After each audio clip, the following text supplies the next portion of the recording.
where two short-term rental bros come together. What? Not in that way, bro. There's a podcast of truly epic proportions where we talk about all things short-term rental and shoot the shit along the way. Welcome to the Co-Host Bros Podcast. Here are your hosts, Matt Codd and Austin Spitz.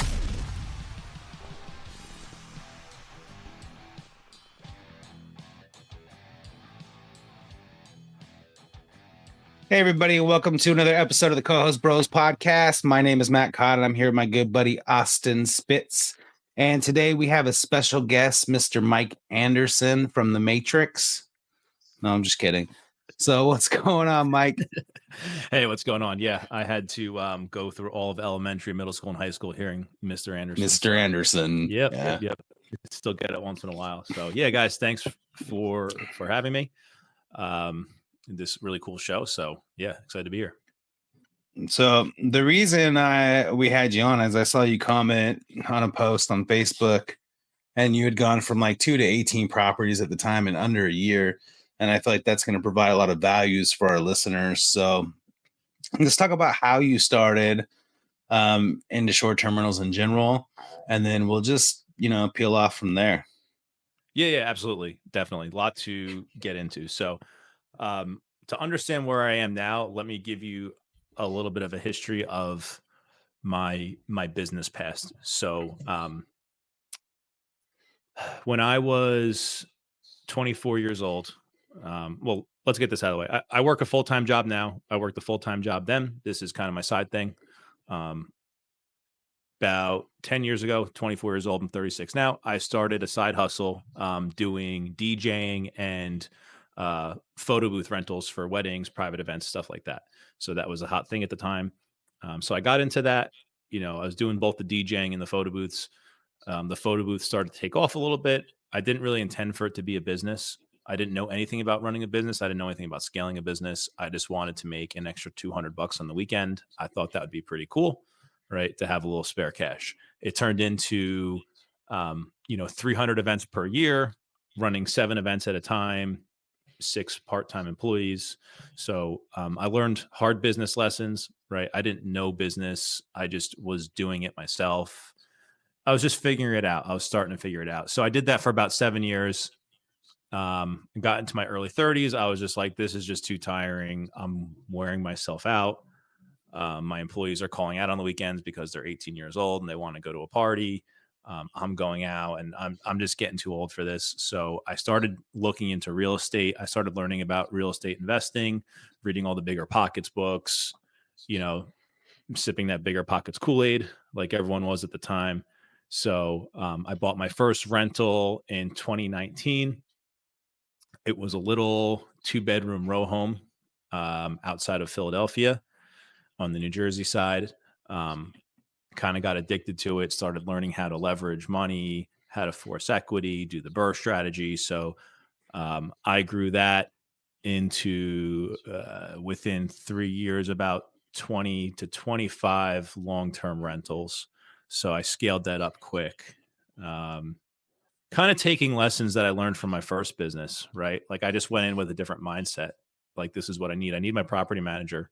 I'm not managing my properties, right? Like I need these tools of scale kind of built in. So where does that get me here? So about a year ago, my partner, Jason, and I had this idea. I had purchased a short-term rental in Seaside Heights, New Jersey. So I was kind of learning that. And as I was learning that, we had this idea to start a short-term rental company, but we also wanted to have a hospitality focus. We didn't think anyone was doing this model in the area. I know it's being done other places, but in this market, no one has a hospitality focused management company. So we started putting ourselves out there. February of this year, we took our first reservation with our first clients, not counting the properties that we personally own. So, it's been about 10 months of us doing this. So, and in that time, we've scaled to, like I said, I think we're around 20 properties now. We're currently onboarding another 10. So we're looking to be at within the next 2 months, probably managing 30 properties. So I'd like to get in a little bit into the mindset of scaling and how that happened. But I'll stop talking and I'll let you guys ask a few questions and we'll unpack that a little bit. Yeah, so you're saying that in your portfolio you have you did the BRRRR strategy for 20 to 25 properties. So you own those as long-term rentals, is that right? Yeah, me and my wife personally own all of those, and I hired out property management. So totally different play than the STR market. And then I had purchased my first short-term rental I guess it went live in the summer of 2023. So I kind of ran that for a couple months on my own. And I'm like, hey, I already know how to operate a business. I already know real estate. I know service-based business from my photo booth company. So it's like, this kind of just makes sense to me. It's kind of clicking. I know how to run software where we're automating things. And I just started thinking super fast, in that realm. I don't have too much experience in the STR industry itself, but when you apply my photo booth company with customer service and just making people happy along with my real estate experience, I just felt like it's kind of a synergistic combination where I can be super effective in this business.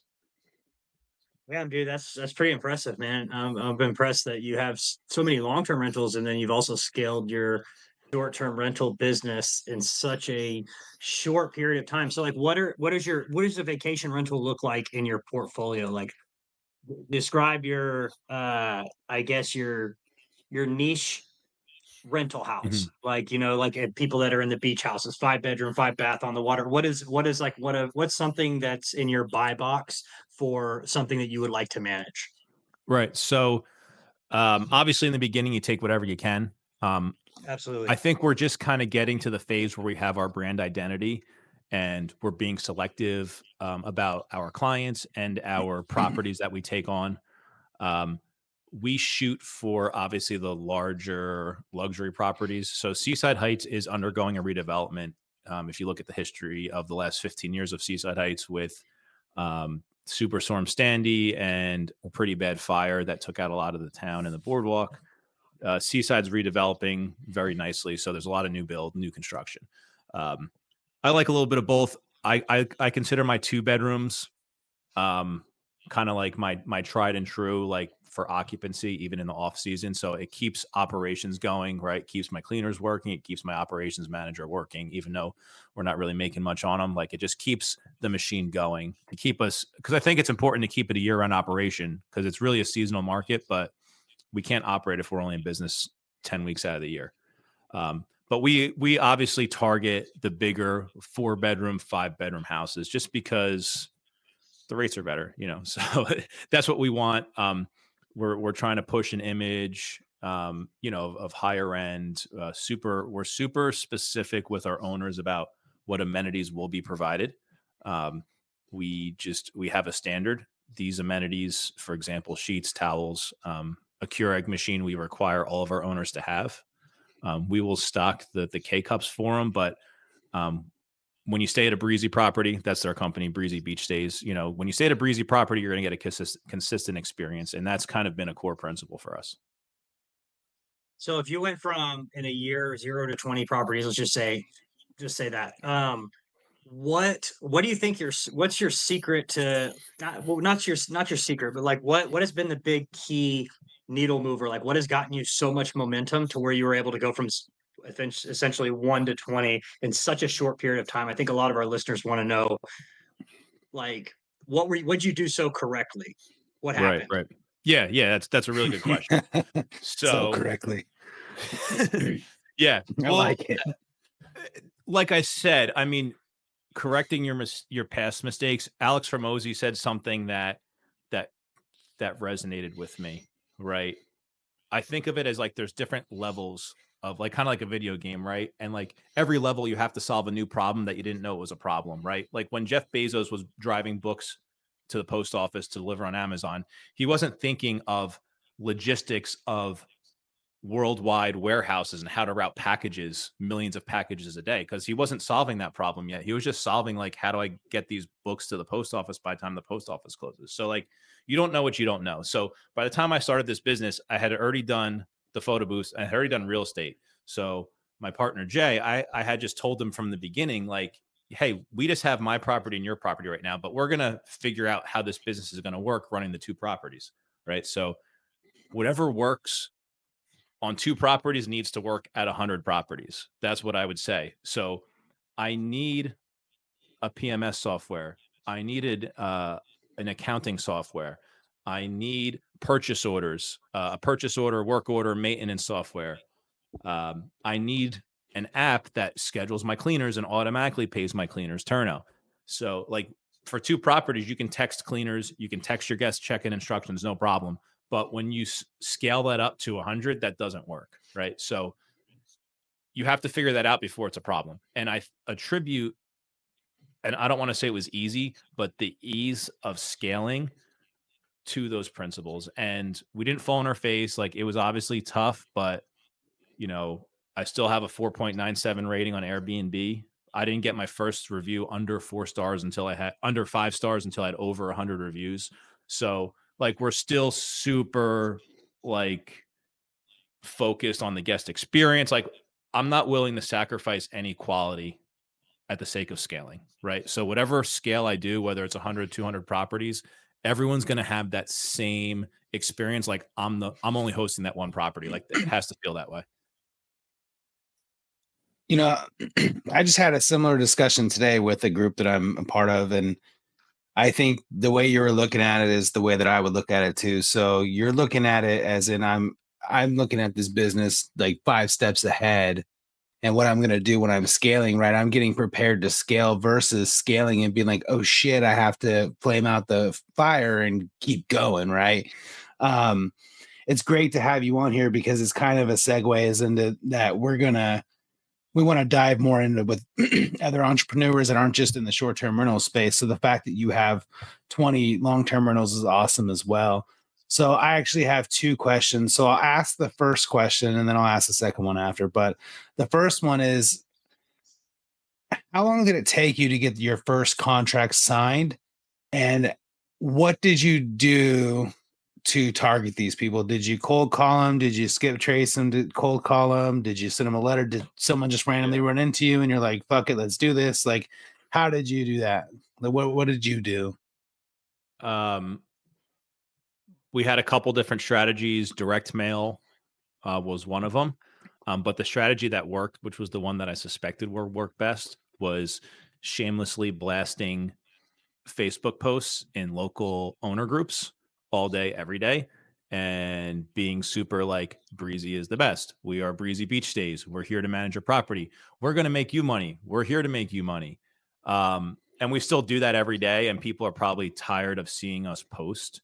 So we just, and anyone that would post in the group, hey, does anyone know a property manager? Or even was like, does anyone know a cleaner in Seaside?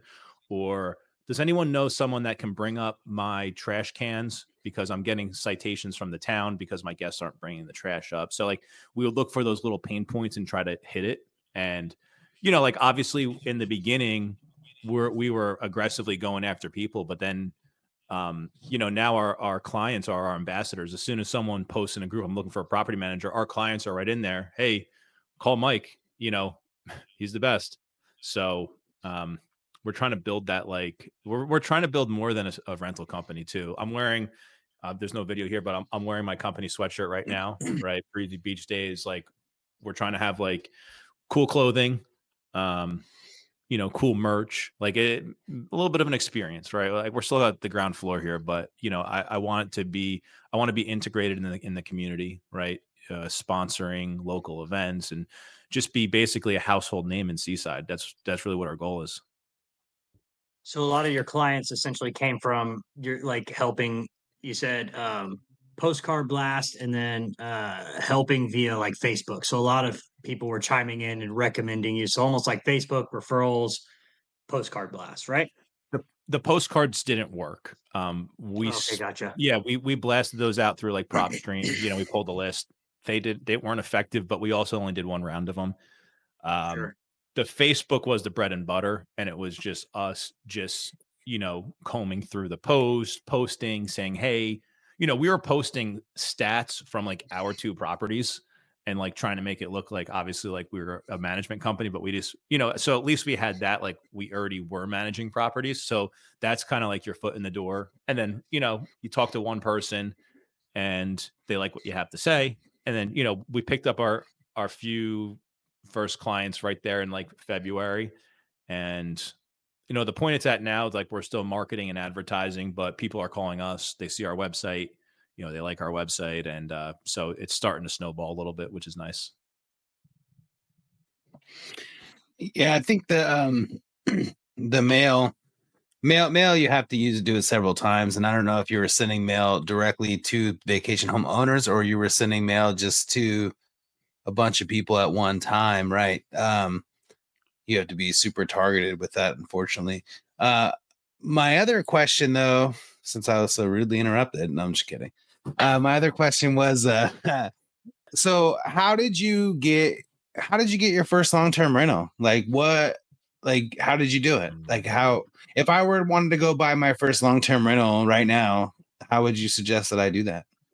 Yeah. So 2019. So we're talking 5 years ago. I just read literally 6 months of books and podcasts, like all day, every day. A lot of bigger pocket stuff. And I didn't really have a lot of money. So I had just went on Zillow and just like kept finding where there was cheaper houses. And about an hour and a half away from my house outside of Philly on the Jersey side, I found a 2-bedroom house for $50K. So I was like, all right, I can make that work.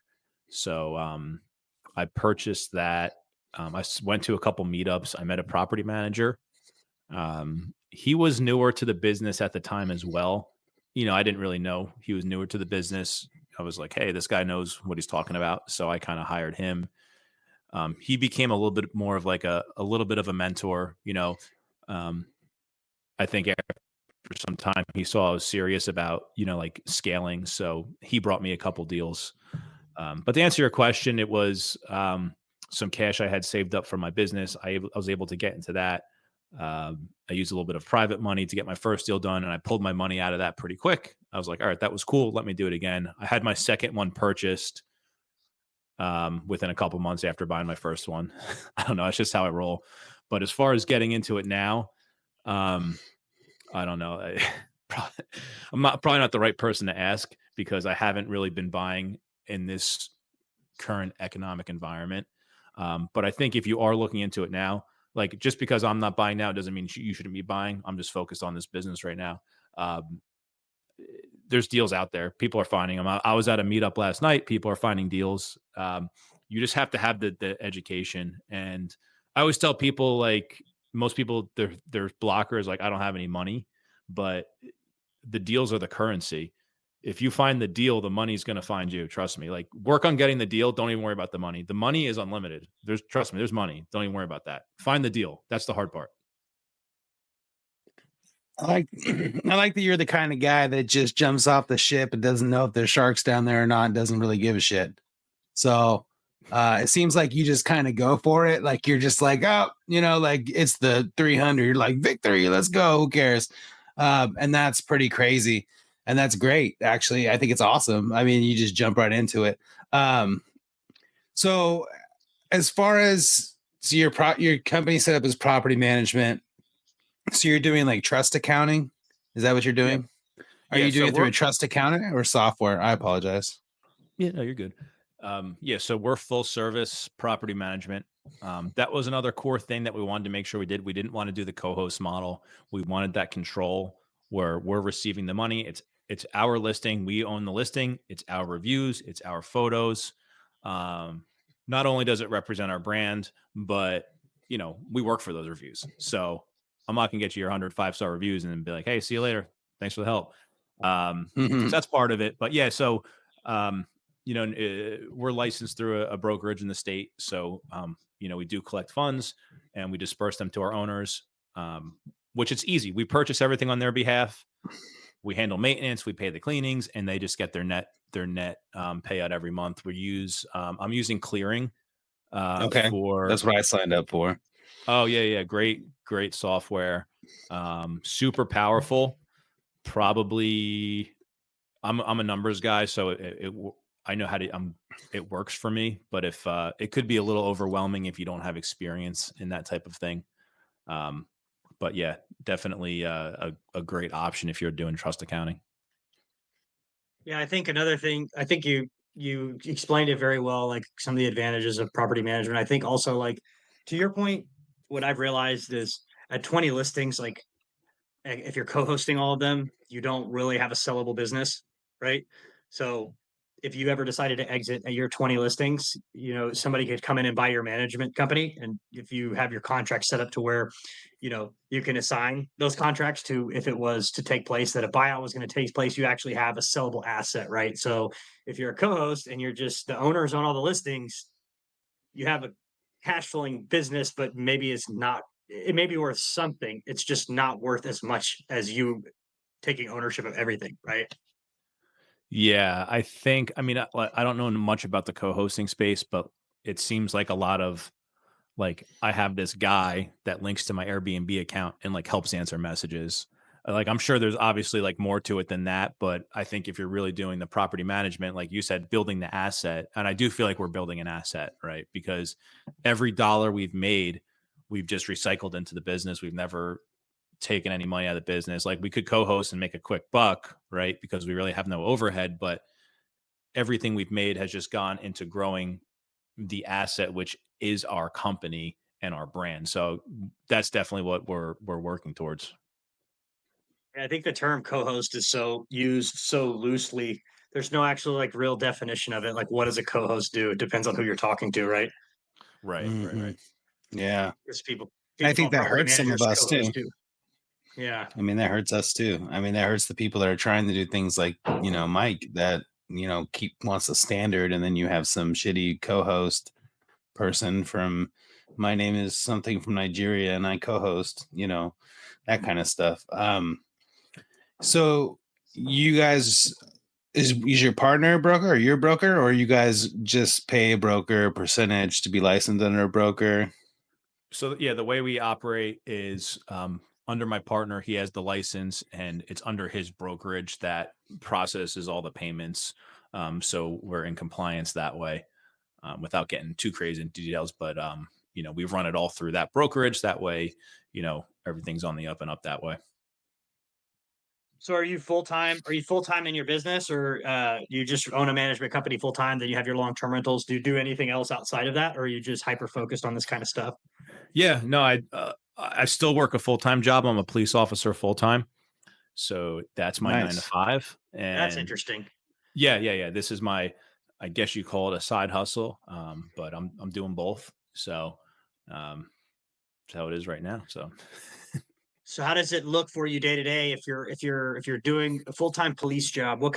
How does you obviously have some kind of really good systems and processes in place. So how have you Right. minimized the amount of work that you have to do on your end while you're still maintaining this W2 job? Do you have essentially maybe VAs in place, or maybe your partner handles all the operation, or what's that kind of look like? Is it stressful, or have you automated most of the process? How's it look?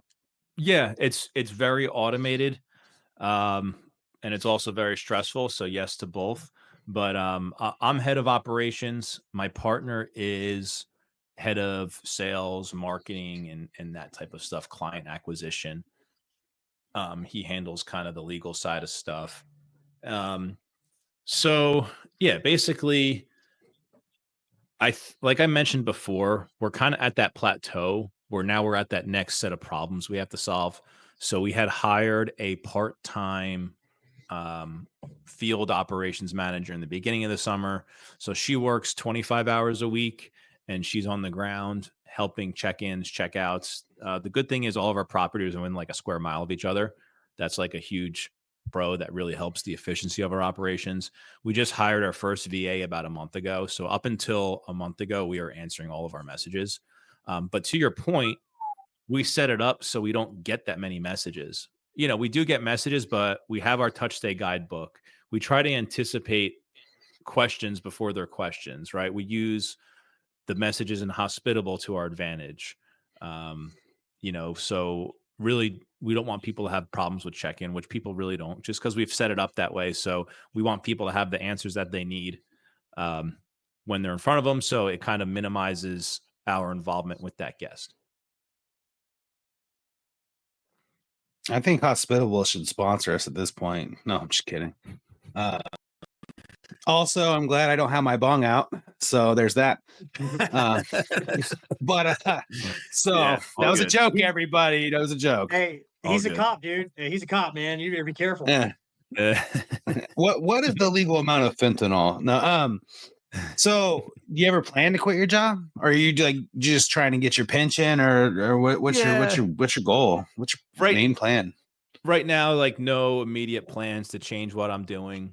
I'm just like super invested in both and, spending a lot of time in the business while balancing that. So really no crazy plans. I know everyone's perception of someone that owns 20 rental properties is that they're driving Lamborghinis and like private jets, but right. Yeah. Internet.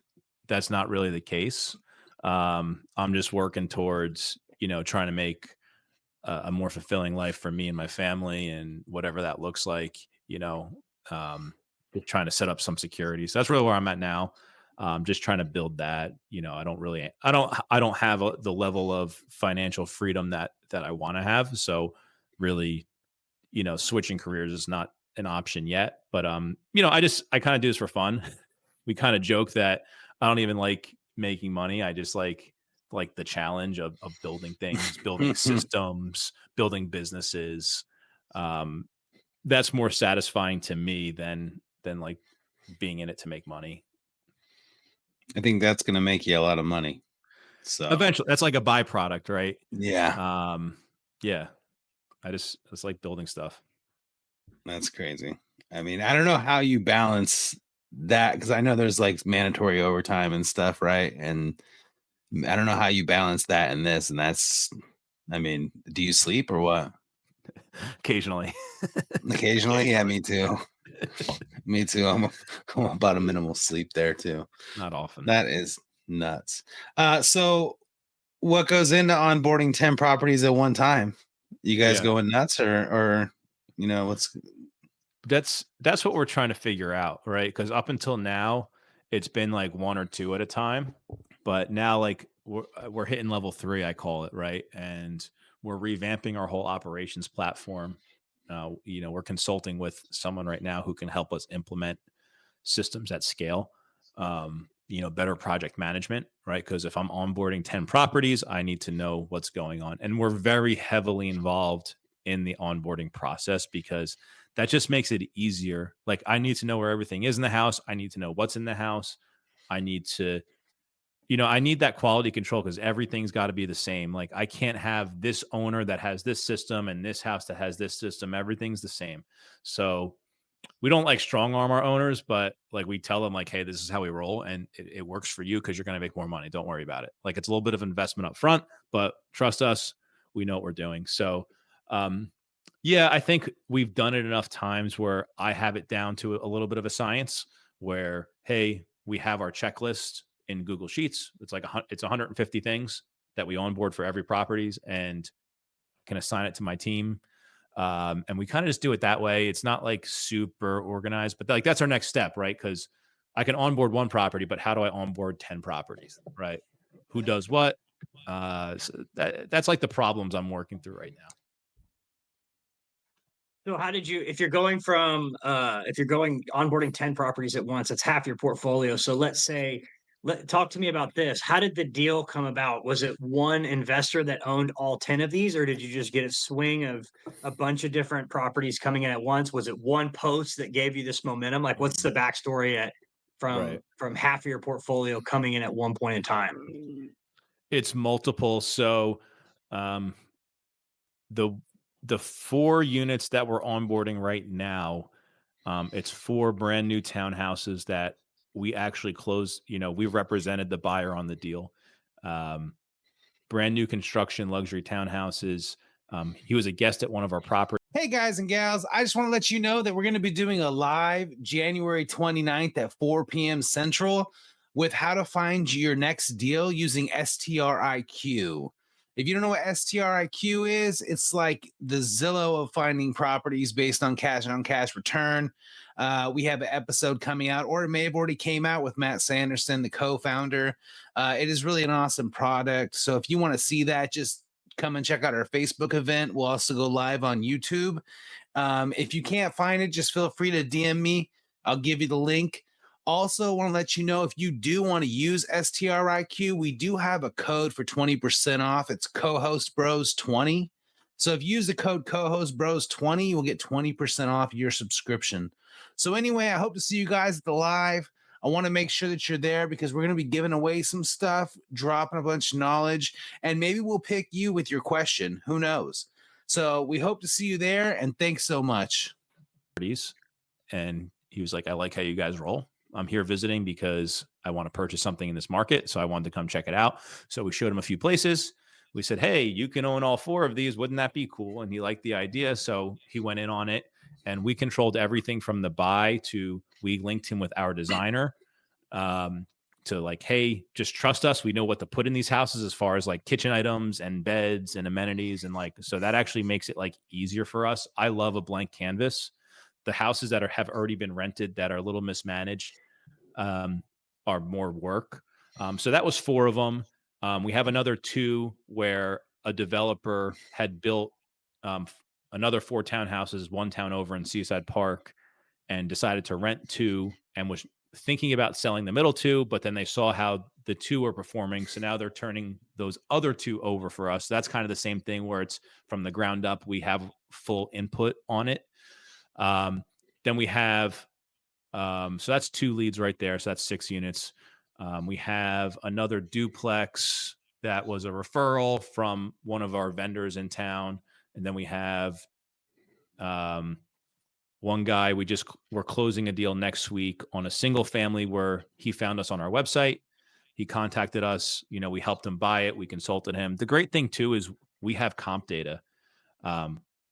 And I'm not talking like AirDNA comp data. Like we have real comp data, which is great. Like, and especially once we have like multiple years of it, it's going to be super powerful where we can show you like, because people want to know numbers. We're like, well, this is what these properties are doing. Like, look at the metrics, right? And so like, if you want to underwrite based on these numbers, go for it. And, you got to put the work in, you got to put the design in, but here's what you can expect with us.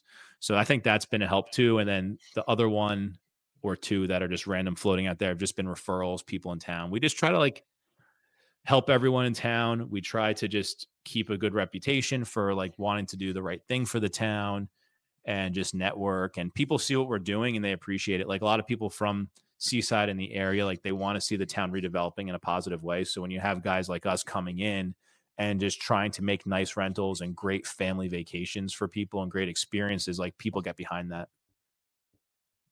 Absolutely. Yeah, that's crazy. That's awesome. So I kind of want to dig into the weeds on that the 4 townhouses. So they're all owned by the same person, right? Yeah. So are you gonna run them like 4 single listings, 1 double listing, 1 triple listing, 1 all 4 listings to like accommodate bigger groups? Or are you just gonna like parent-child listings? Yeah. Like, are you gonna run them like as parent-child listings and then try to get bigger groups in there as well? You think? For sure. Yeah. So we're actually doing, I don't know when this is going to air, but we're doing like a video documentary of like each step by step, like of that whole project. So that'll be pretty cool. Like a little like 3 video series, probably it's going to be, so people can check out our YouTube, which isn't really existent yet, but it'll be online eventually. People can check that out. As far as parent child, I don't think so. It's too big because one's 5 bedrooms and the other are 4 bedrooms. Okay. So like, do I want to rent to groups of 40 people? No. I mean, if I do get like a soccer team coming, I'm like, well, you guys can make separate reservations. So in that situation, doing parent child doesn't really work. 3 of them are pretty much identical. They're all designed the same. I was actually thinking when I'm there, like just being in the unit, like you're not going to know what unit you're in. People are going to be walking to the wrong door. Like I'm figuring out those logistics. But it's pretty much just going to be rented individually, like Airbnb style. Like it doesn't really make sense.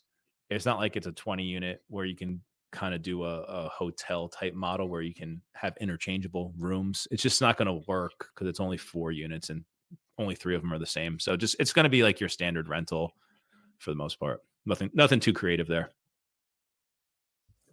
That's awesome. So do people, so because I mean you've done a lot with real estate already, and especially in comparison to a lot of other people. Um, the people that you talk to about it at your job, do they think that you're nuts, or what do they think when you guys talk about, what you're doing? Yeah. I mean, the people at my job are used to me being like this because Okay. I've been at my job for 12 years. So they've always like seen my crazy ideas and shit like that. So um like they kind of know like whenever I get into something, I just get a little crazy with it. Um but yeah, no, it's a different mindset, to have that the employee mindset, especially government employee, is and it's great. It's a great secure job. It's a great profession, but there's a ceiling. Um, and you don't have control, right? You don't control when you work. You don't control how much you make, right? There's a ceiling on that. But when you can start your own business, there's no limit. And there's no limit to what you can do and what you can scale to. And no one's going to get you out of bed in the morning and say you have to go to work. Um, I'm off today. I don't need to choose to work all day today, but I do. Versus, a W-2 where someone says you have to be here at this time. So it's just a different choice, and it's not for everyone. It gives me, I think, it's just like my hobby, right? I don't know. It gives me like fulfillment. Like people ask what my hobbies are, and they think I do nothing with my free time. But this is pretty much just what I enjoy doing. So it's just fun for me. So if your YouTube channel does drop, I mean, this will drop probably mid-January. So happy New Year, everybody. We have a couple in queue before you, but so if you do get that, just send that over to me and I'll put it in there. And Yeah, if definitely. it's done, it'll be in the show notes for everybody. So Awesome. yeah. How many properties do you guys want to scale to? There's the possibilities endless. Like you guys don't have a stopping point. You have a vision for the company. You want to sell it eventually. Yeah. There's I'm not thinking about selling it yet, obviously. So the vision for the company was to scale to around 50 properties, and we're going to hit that sooner than later. We're super hyper focused in one specific area, which I think has helped us. We've gotten leads in other markets that are like 45 minutes, an hour away, shore markets, but it just doesn't make sense to go to those markets. Like we could have taken really nice properties in those markets, but the way we're set up, we can't operate efficiently. So we turn them down. So I think, the goal is probably the target's still probably 50 properties and see where we're at and see what's working, what's not working, and decide what we want to do. Is there still, so Seaside is a barrier island. So it goes from Seaside Park to Point Pleasant. It's probably about a 15-mile stretch of like 5 or 6 different towns. So I'd personally rather just have a level of dominance in that area on that island before I consider going anywhere else, right? Why do I have to go down to Long Beach Island or Wildwood, which are more south of us, when there's plenty of stuff there, there's plenty of business to be had right here. So baby steps. Let me get to the 50. Let me see, is there still more money to be made here? And then look ahead at, hey, can I copy and paste this model in the next market? Yeah, I think there's power in staying in one area and have, the best systems and processes in place and just dominating that area versus trying to jump from this market to that market just because the property will make this much money if I go over here. But now you need, a whole new team you need a new cleaner, you need a new handyman, you need new operations. And if you're not planning long term to expand in that market as well, it's almost like there's no point in doing it. Like if you're going to take a property in another market, great, but your next step needs to be, how am I going to get 10 more here? Right. Like otherwise, if I'm going to start here, there's no point. And then I'm going to go to this town and manage here and manage here. And now it's like, I've got one property here, one property there, one property in this town. It makes no sense. And I think like, that's the point of like, you just need to pick a market that's profitable. That's the main thing. And then dominate it and just be that guy there, which sounds like you've done a really good job about doing that. Yeah, you hit the nail on the head, and we were super intentional about that. We had lengthy, me and my partner had lengthy discussions about going to LBI, getting a property here, getting a property there, and we were just like, and I think I was more persistent about no, like it's got to be right here. Like this is where it's going to work. This is what's going to scale. This is what's going to get us to where we want to be. So and you see other property managers that did take the approach of a property here, a property there, and just I think they spin their wheels and aren't really able to develop the efficiency that we were before that reason. Yeah. Yeah, it's tempting though. I mean, it is tempting if you don't want to turn down the opportunity, but you just have to learn the power of like kind of saying no, just like, hey, that doesn't align with where we're going to go, regardless of how much that property is going to make. And then, if you're building out your website and all that stuff, and they're like, hey, let's go check out their website, and it's like, well, they manage in five different places where they have one rental. It just doesn't make sense. Where it's like your place is like you can build out, your however you want to do your direct booking campaign, but you're the guy in that area. So it's like, hey, we enjoyed our stay. They had the Keurig coffee maker, just an example, like you have in all of your properties. So I can stay on brand with this person, and we'll try another one of their houses next time we do our yearly vacation. So yeah, dude, I think you took the right route there versus other people that just say like yes to anything that people will allow them to manage, right? Yeah. Yeah. And I think like you kind of alluded to, the consistency is key in our brand. I think people have figured out on Airbnb, when they book on Airbnb, they don't always have the most professional host or the most professional stay. So they don't know what they're getting sometimes. So people have been burned on Airbnb. So people want the reputation, just like going to stay at the Ritz-Carlton, you know what to expect, right? If you go to any brand, you at least are comfortable with your expectations of knowing what you're going to get. And it was Absolutely. important for us to deliver that and can continue to deliver on that. I think that's the key. I think a lot of people don't. I mean, there's some people out there just doing it for cash flow, and they're not doing it for. To me, the guest is just as important as the client, right? So I want to please them both, because if the guest is pleased, it's going to make the client more money, and it's going to make me more money anyway.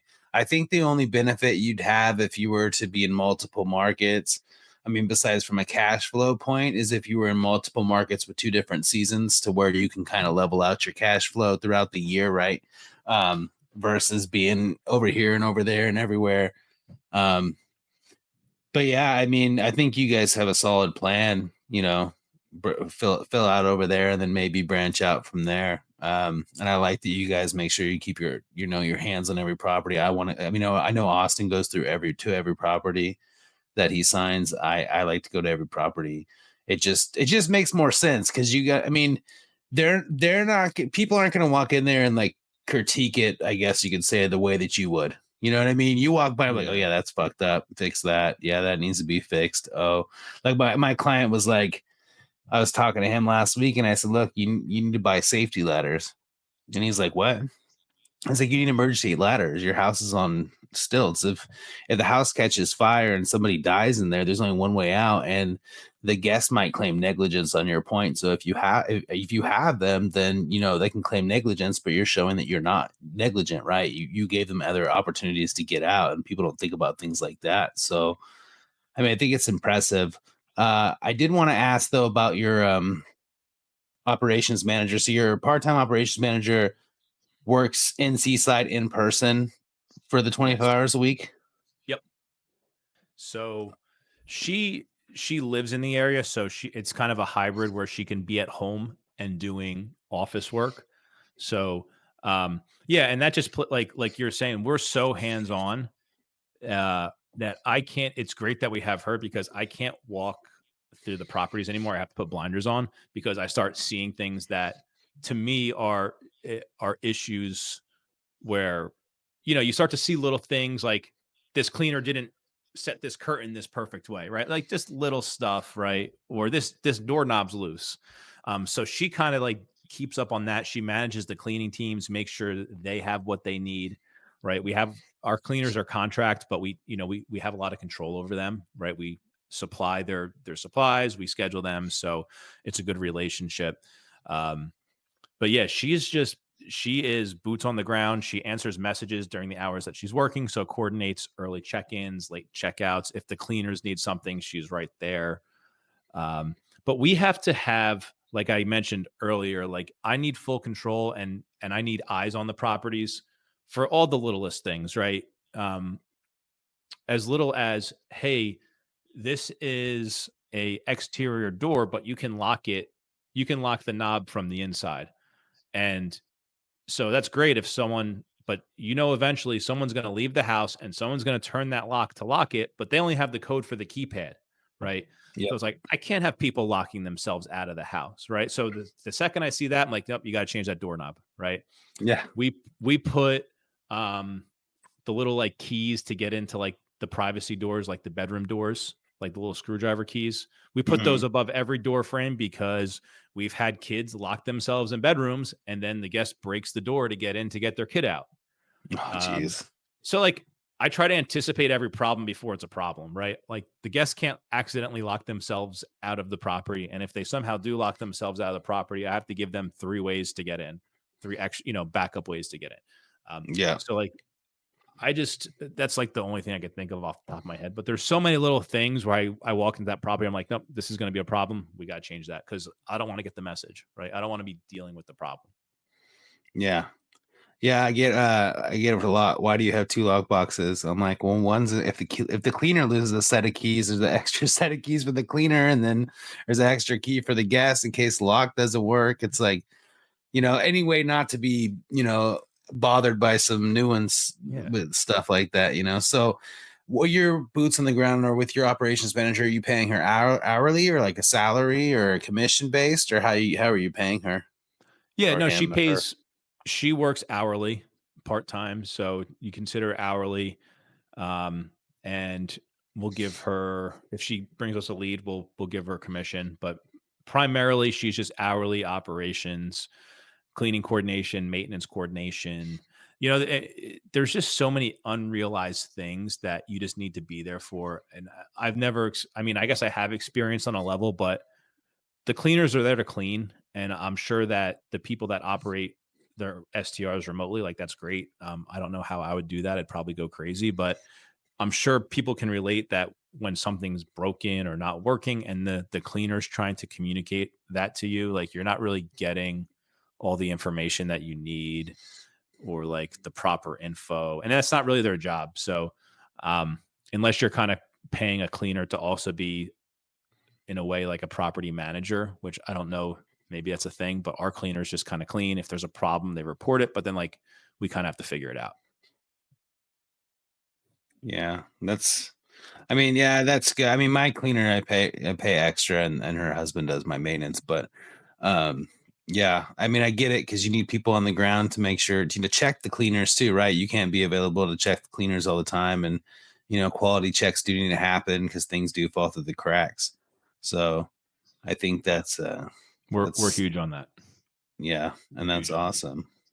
And you guys said you were hiring one VA, or you hired one VA? We just hired our first VA about a month ago. So she's been an asset too, because she had worked for Airbnb for a number of years and she had worked for another larger STR company. So there's a lot of things that she brought to the table that, we didn't really have. So that's been great. But she's also still learning our business and how we run things. And it's been a learning experience for me too, because, well, now I need, the SOPs were being developed, but like now I really see the SOPs that I need. Right. So every little time, like I see a question where I was like, oh, how would the VA know how to answer that? Right. Or how would the VA know how to do it? Like, well, there's got to be an SOP.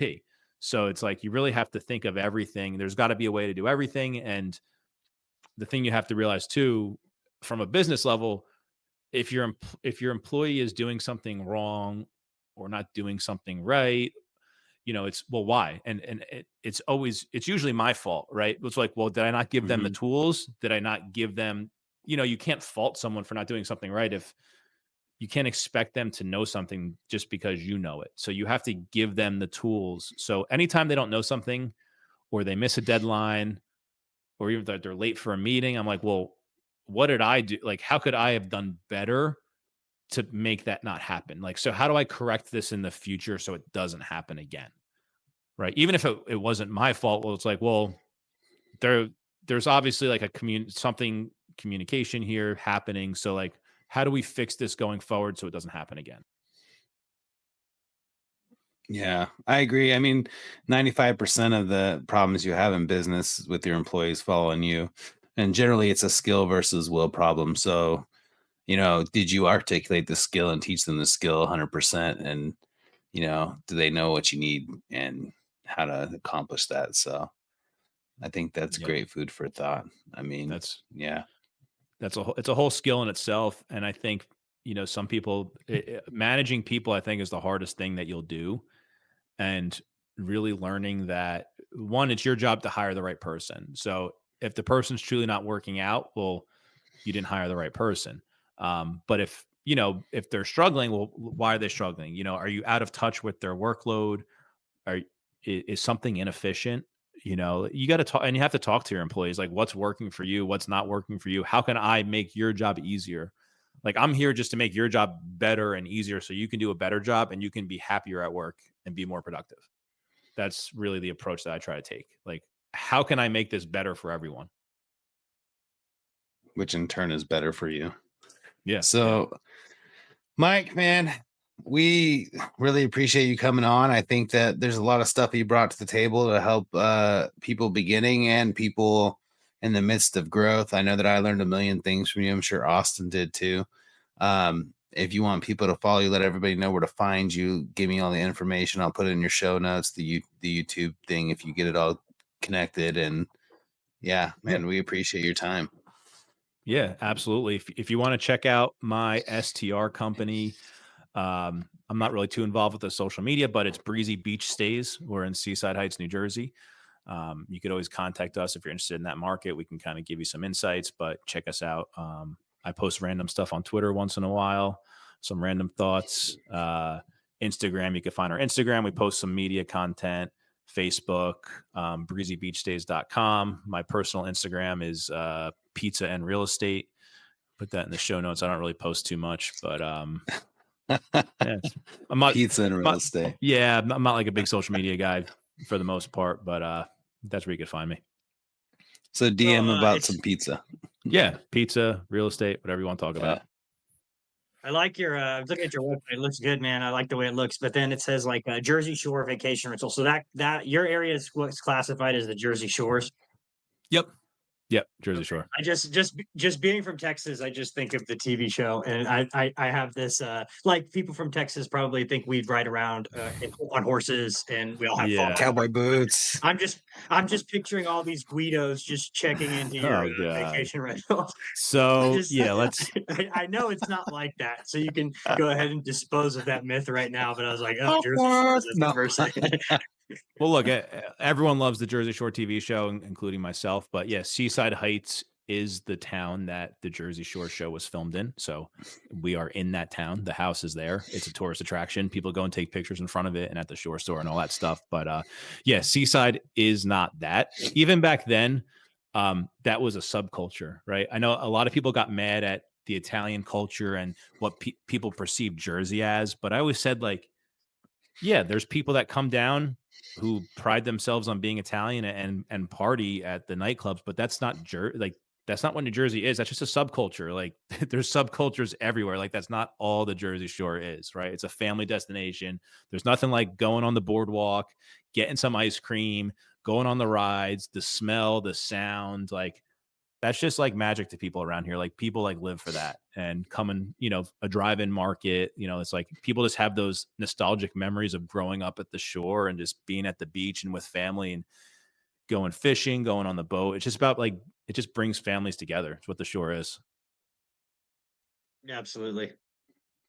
It's amazing how we all stereotype each other, Austin. Like, we have cans of Copenhagen next to us, some cowboy boots, and rode our horse over here to the podcast, That's what I thought Texas was. Yeah. Yeah. No, we only wear cowboy boots during the rodeos. No, and I I traveled to Utah recently, and I've been there a couple times when I was younger. But of course, what do you think? My thought. What was my thought process when I got there? You're looking for some polygamous marriages. That's what I you're was looking like, for.